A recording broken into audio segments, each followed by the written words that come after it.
Hey guys, Desolator Magic here. It's time for more space spoilers. Space!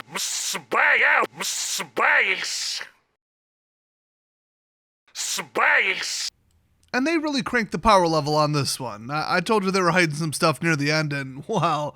First up, we got Pinnacle Emissary. It's a 3-cost red-blue 3/3 artifact creature robot.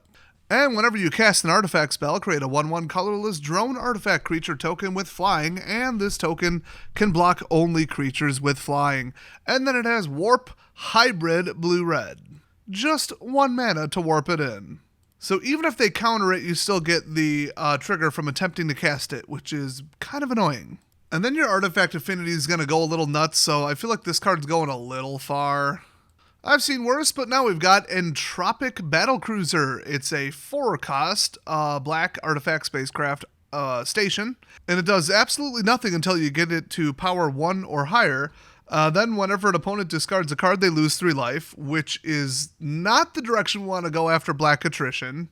And then if you get it to 8 or higher, it becomes a 3/10 Flying Death Toucher, and whenever it attacks, each opponent discards a card, and then each opponent who can't loses 3 life. This is garbage in spacecraft form, and I hate it.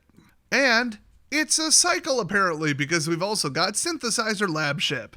So it's a 1-drop in blue artifact spacecraft station, of course. Get to 2 or higher, and at the beginning of combat on your turn, up to 1 other target artifact you control becomes an artifact creature with base power toughness 2/2 and gains flying until end of turn, not the end of the world. But it itself, at 9+, is flying and vigilance 4/4. So it just builds up over time, nothing really nuts, but you want to see nuts. We've got Space-Time Anomaly. It's a 4-cost blue-white sorcery. Target player mills cards equal to your life total. Awesome. Just what we want, more mill. Amazing. I'm so glad they printed that. I didn't want to play my deck anyway. Next up, Honor with, is it just me? Is that a really funny looking white mana symbol? I don't know. Sorcery, put a 1/1 counter on target creature and draw a card for a mere 1 mana. Yeah, if you're on that color, that's an auto-include and limited. Next up, Hymn of the Faller. This one is complete cancer. I'll just warn you right now. It's a 2-cost black sorcery, surveil 1, then draw a card and lose a life. If a non-land permanent left the battlefield this turn, or if a spell is warped this turn, draw another card.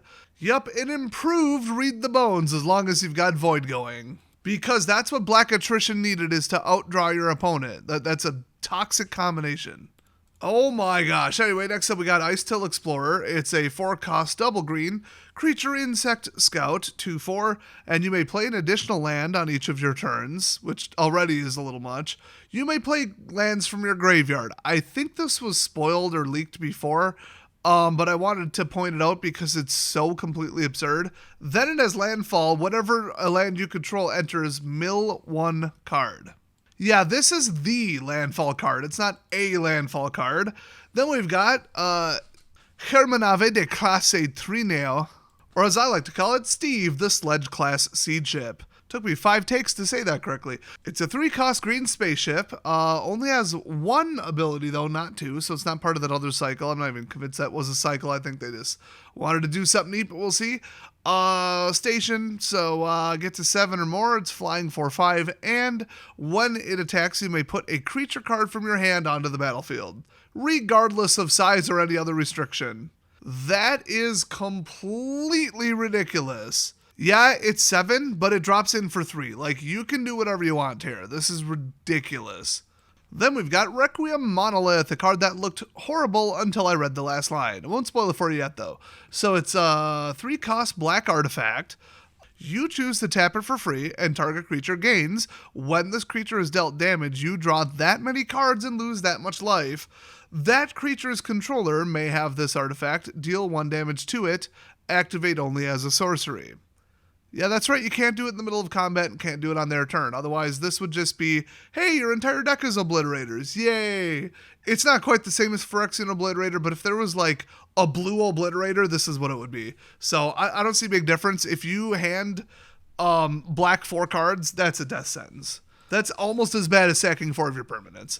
But luckily they limited it. It's only useful if you're like blitzing them with creatures or swinging with something big, which is not always what black does, so It's good, but I mean, I'll look into it for my black decks, but I don't think it's that good. Next up, Full Bore. This is huge. So it's a 1-cost red instant, uncommon, which is important for draft. Target creature you control gets +3/+2 till end of turn. If it was cast for its warp cost, it also gains trample and haste. Yeah! There are some really, really messed up warp cards out there, just saying.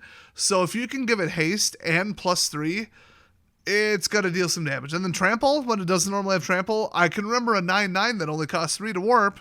It's not the best combo when you could just, instead of dicking around with all that, just mess with dinosaurs, because free casting dinosaurs is still a deck, omniscience is still a deck. So why bother with this? But we'll see. Post-rotation, I don't think much of that is being lost, but we'll see. Next up, we've got Mechan Navigator. It's a 2-cost blue 2/1. It itself is an artifact creature robot pilot, and when this creature becomes tapped, draw a card, then discard a card. So you have to swing with it, or I guess tap it another way, but sure. And then it's just a looter. It's on swing instead of on hit. Great. But then we've got Brain Transmission, 5-cost blue instant, Surveil X, where X is the number of artifacts you control, then draw 3 cards. You can do so much messed up crap with this. It's a good thing they make it cost 5, but still, I don't feel comfortable with this costing less than 10, to be honest, because if you already have a ton of artifacts out there, I don't remember if you can grant all spells convoke, or like artifact affinity convoke or whatever. I think so. I don't know if it's in these colors. I got to kind of put it together, but like, I feel like there's something here where this is going to be a huge problem. Then we've got Starwinder, a 7-cost 7/7 creature Leviathan. Haven't had one of those in a while. Whenever a creature you control deals combat damage to a player, you draw that many cards. If you thought you were escaping to the one place not corrupted by capitalism, Spayus, you were wrong, because he is the greediest son of a bitch you'll ever see. And then he has a Warp 4. So, it could be argued that the 7-cost permanent should end the game, but only if you can't discount it, cheat it out, or resurrect it, or in any other way get it out without paying for it. Unfortunately, all of those things are in the game and being promoted not just in standard, but in this damn set. This is horrible. So deal 10 damage, draw 10 cards. I mean, it's not what blue usually does, but if you just mix it with a couple flyers, you just win the game. This is complete garbage. I hate it. And that is the last one. So it's a lot of cards where they were like, obviously starting as completely out of control, and then they kind of pumped the brakes and made it a little bit less insane. Not enough less insane, if you ask me. So I don't like it. I don't really like anything about the major mechanics of this set. I think the storyline is probably idiotic. I don't really like the art because it's just, its space is too easy. It's just a bunch of cheesy, dumb 80s sci-fi crap thrown together. There's nothing redeeming about this. It is going to ruin standard with the power level and all the egregious mechanics. It supports stuff that isn't cycling out way too much. We're going to be at a higher power level than we are now, even post-rotation, in my opinion. And it's just going to promote really degenerate crap. Because almost every mechanic helps out, like control. Or blitz. the two things you want to stay away from. You want creativity and mid-range. But they don't believe in that. So it is going to be a rough rotation when this comes out. I'll see you guys next time.